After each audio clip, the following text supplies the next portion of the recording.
चलो जी चलो सर जी। अब जी सैफर मलूक शहजादा जो था एक मिस्र का शहजादा था। मिस्र का बादशाह था, शाह आसम का बेटा था सैफ उसका नाम था। उसने जी ख्वाब देखा, ख्वाब दे विच इस झील को भी देखा और मिस्र से यहाँ तक रास्ता भी देख लिया और परी बद्र जमाल को भी देख लिया। तो सुबह उठ को उसने अपने बाप से बताया कि ए बाप, मैंने रात को एक झील देखा और परी को देखा, परी पर आशिक हो गया, अब मुझे परी कैसे मिलेगी? उसके बाप ने बोला आपको तो परी नहीं मिल सकती, वो नारी है, आप खाकी हैं, वो आग की पैदाइश है, आप मट्टी की, आपको और परी का मिलाप नहीं हो सकता। लेकिन वो बाप की नाफरमानी से कई साल जमाने घूमता फिरता आखिर नारायण में पहुंचा तो 12 साल रास्ते पे लगे थे। जब नारायण में पहुंचा तो उसको अल्लाह वाला एक वली बुजुर्ग मिला।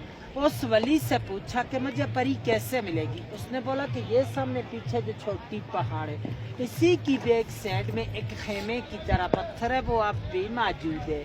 उस पत्थर के साथ जाओ और 40 दिन का चिल्ला करो, अल्लाह की इबादत करो, 40वें दिन के बाद आपको परी का पता चलेगा। उसने जाकर इस पहाड़ के ऊपर 40 दिन का चिल्ला किया। 40वें दिन के बाद 2 जिन्नात उसके कब्जे में आ गए। उन जिन्नातों ने सुलेमानी टोपी पहनाई तो झील के किनारे पर ले आए। वो किसी को नजर नहीं आता, उसको सब कुछ नजर आता है, क्यों कि उसने सुलेमानी टोपी पहनी है। तो 7 उसकी सहेली थी और 8वीं वही मलका बदर जमाल परी जो ख्वाब में मिली थी। यहाँ पे नहाने के लिए आई कोहे काफ से। कोहे काफ जो है रूस के पास है, चेचनिया की तरफ है, रशिया में है। आकर सब ने अपना अपना लिबास उतारा तो यहाँ पे नहाना शुरू कर दिया। बदर जमाल का लिबास जो था वो जिन्होंने उठा के शहजादे को दे दिया, शहजादे ने अपने कब्जे में कर लिया। दूसरी सहेलियां लिबास पहन कर चला गई तो बदर जमाल अकेली रहेगी, वो जा नहीं सकती थी। शहजादे ने उसको अपनी चादर पहनाकर नीचे नारायण ले गया। जब नारायण में पहुंचा तो दूसरी सहेलियों ने जाके देव सफेद को बताया। देव सफेद जो था परी का आशिक के मजाद मालक था कि परी हमसे जुदा हो गई है, पता नहीं है झील के अंदर डूब के मर गई या किसी चीज ने खा ली। बाहर की बात नहीं बताई कि शहजादा ले गया। देव ने आकर गुस्से के साथ अपनी एड़ी लगाकर यहाँ से सारे झील को तोड़ दिया, खारिज कर दिया कि शायद मेरी परी का पता चले। तो पहले ये आगे से सारा बंद ही बंद था, बहुत बड़ा एक तालाब झील था और छोटी गरवडी के पीछे जो गैप जा रहा है वहां से पानी का रास्ता जाता था। देव ने यहाँ से तोड़ा, तूफान गया नारायण के पास तो परी और शहजादे दोनों ने दुआ मांगी कि अल्लाह में बच्चा, तूफान आ गया। अल्लाह की कुदरत से एक सुरंग बन गया, दाएं साइड से भी तूफान गुजर गया और बाएं साइड से भी। परी और शहजादा दोनों बच गए। सुरंग अब भी मौजूद है नारायण में। सैफर मलूक होटल से 5 मिनट का रास्ते जाके देख सकते हैं।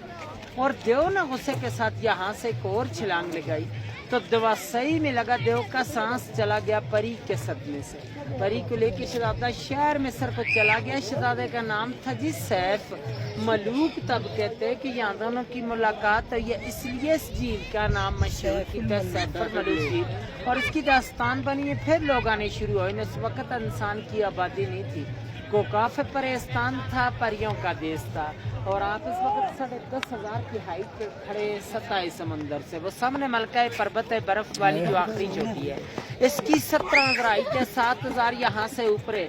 लेकिन आज दिन तक इस पहाड़ी को किसी ने सर नहीं कर पाया। इसके अंदर सोने की मैसत है, परियां इबादत करती हैं, जो बंदा भी जाते है उसको गिरा देती है। 98 का वाक्य राशिद भट्ट लाहौर का एक बंदा था, वो कहता था कि मैंने इस पहाड़ को सर करना है।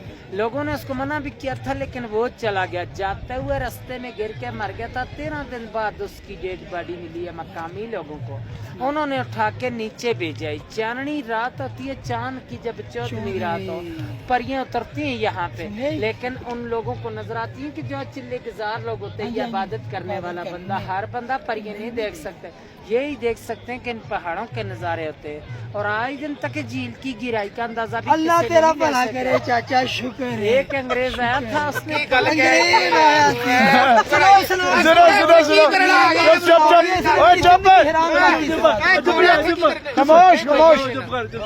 ایک انگریز آیا تھا اس نے گولا اتنے کی کرنا آ گیا بھائی میں دسو چپ پڑیاں اتنے اتر گیا اچھا اچھا تو اس نے 5 من رسی لائی تھی. اس وقت گاڑیاں یہاں پر نہیں آتی تھی کھچروں, آگے 10 کلو کلوا بن کے اس کے درمیان میں کشتی کے تھرو ڈالتے رہے. رسی چلتے چلتے ختم ہو چکی لیکن اس کی گرائی کا اندازہ نہیں کرتے. 5.5 کلومیٹر میرا سفر تھا 600 کنال رقبے میں یہ سارا جھیل ہے. اس کی گرائی کا کوئی اندازہ نہیں. نہیں. سٹوری ختم صاحب.